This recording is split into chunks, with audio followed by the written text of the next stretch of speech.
무형교회에서 유형교회로 오늘의 묵상입니다. 오늘은 잠언 28장 10절에서 18절까지 말씀을 묵상하겠습니다. 쉬운 성경으로 말씀을 보겠습니다. 정직한 자를 미혹하는 자는 자신의 함정에 빠질 것이나 흠없는 사람은 복을 받는다. 부자는 스스로 지혜롭다고 여기지만 명철을 지닌 가난한 사람은 자신을 살핀다. 의인이 권력을 잡으면 나라가 잘 되지만 악인이 권력을 잡으면 백성들이 모조리 피해 도망간다. 자기 죄를 숨기는 자는 형통하지 못할 것이나 죄를 자백하고 버리는 자는 긍휼을 얻을 것이다. 항상 여호와를 경외하는 사람은 복되지만 고집쟁이는 재난에 떨어진다. 힘없는 백성을 압제하는 악한 권력자는 으르렁거리는 사자여 굶주린 곰과 같다. 무식한 통치자는 압제만 일삼지만 부정한 소득을 미워하는 자는 장수할 것이다. 살인자는 죽을 때까지 피해 다녀야 한다. 아무도 그를 돕지 않을 것이다. 흠없이 행동하는 사람은 위험에서 보호받으나 그 행실이 비뚤어진 자는 졸지에 망한다. 어느 나라나 정치계에는 좌파와 우파가 있습니다. 여당과 야당이 있는 것이죠. 정치인들의 가치관 색깔은 진보주의와 보수주의로 보통 나뉘어집니다. 사람들은 저마다 자신의 생각으로 정치적 성향을 갖게 됩니다. 그리고 자신의 생각이 옳다고 주장합니다.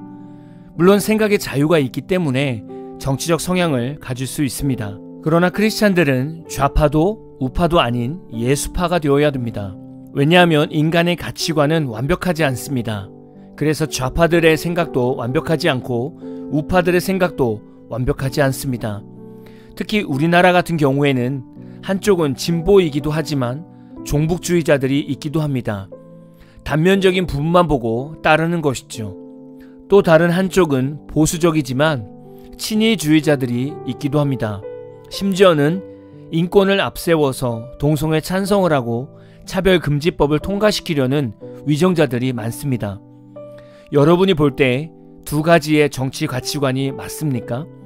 나라는 하나님의 방법으로 하나님께서 통치하셔야 합니다. 하나님께서 이끄시는 방법은 사회주의도 있고 자본주의도 있습니다. 물론 사회주의와 자본주의는 인간이 만든 정치적 이념입니다. 하나님의 통치 방법을 지금 시대의 정치적 이념으로 풀어본다면 사도행전에서 나오는 초대교회는 공동체 안에서 물질적인 소유를 나누며 서로를 돌보는 사회주의적 요소를 반영했습니다. 그리고 레위기 25장에서 나오는 희년 제도는 일정한 기간마다 빚을 탕감하고 잃은 재산을 되돌려주는 경제적 재분별의 원칙을 말씀하고 있습니다. 그러나 서로 나누는 이 말씀들은 사람에 의해서 강제로 이루어지는 것이 아니라 전적인 하나님의 사랑 안에서 자발적으로 일어나는 나눔입니다. 이런 부분을 보았을 때 하나님의 통치에는 사회주의적 통치 스타일이 있습니다. 또한 마태복음 25장 달란트 비유를 보면 책임과 노력의 대가로 보장받는 자본주의적 원칙도 찾아볼 수 있습니다. 그렇기 때문에 크리스찬들이 말씀을 안다면 이 땅에서 불완전한 인간의 생각에서 나오는 정치에 힘과 열정을 쏟지 마시고 오히려 그런 에너지로 하나님을 두려워하고 하나님의 마음을 아는 위정자들이 세워질 수 있도록 더 기도해 주십시오. 어떤 크리스찬들은 나라가 잘못되고 있는데 기도만 하면 되느냐라고 열변을 토하기도 합니다. 물론 기도를 하면서 기독교인들이 앞장서야 할 때는 앞장서서 사회를 이끌어가야 할 것입니다. 그런데 이런 모든 행위보다 선행이 되어야 하는 것은 나라와 국민과 문화를 위해 간절히 기도하는 것입니다. 먼저 믿은 기독교인들이 이 나라와 국민의 죄를 위해 회개하며 기도해야 되고 하나님의 통치하심이 강력하게 임하기를 기도해야 합니다. 12절을 보면 의인이 권력을 잡으면 나라가 잘 되지만 악인이 권력을 잡으면 백성들이 모조리 피해 도망간다. 의인이 권력을 잡으면 나라가 잘 된다고 말씀하고 있습니다. 어느 나라든 하나님을 믿는 성도가 권력을 잡으면 하나님의 법대로 신실하고 정직하게 다스리기 때문에 하나님께서 그 나라를 지켜주시고 보호해 주십니다.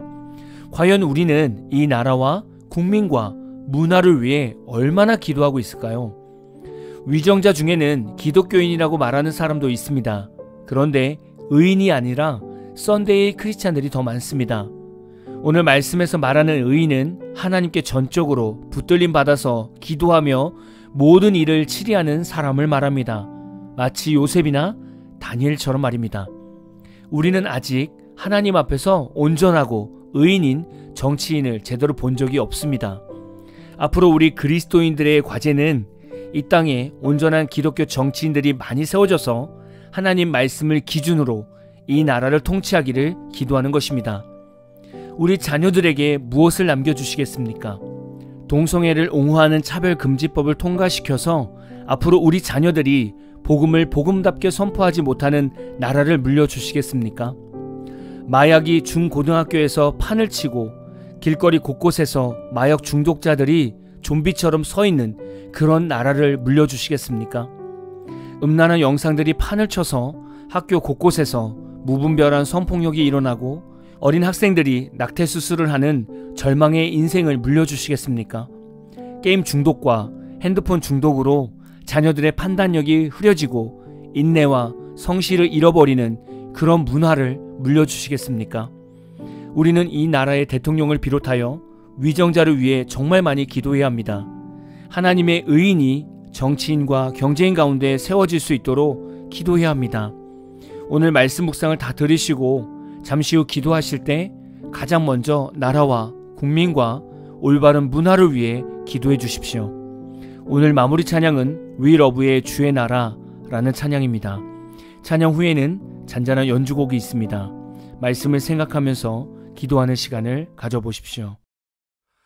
높은 산들이 낮아지고 험한 길이 평탄해지고 골짜기가 메워지는 새로운 하늘과 땅이 우리 가운데 소망으로 자리를 잡아 꿈을 꾸게 해.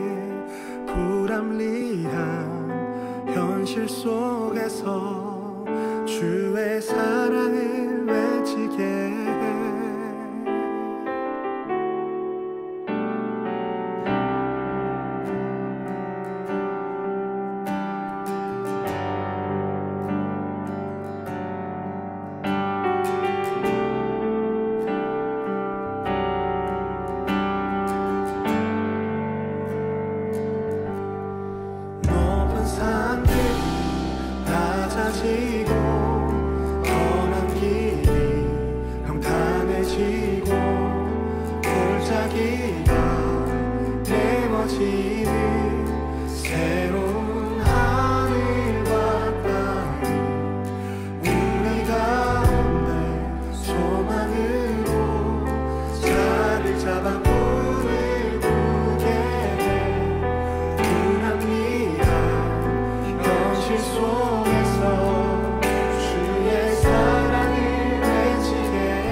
낮아지고 험한 길이 평탄해지고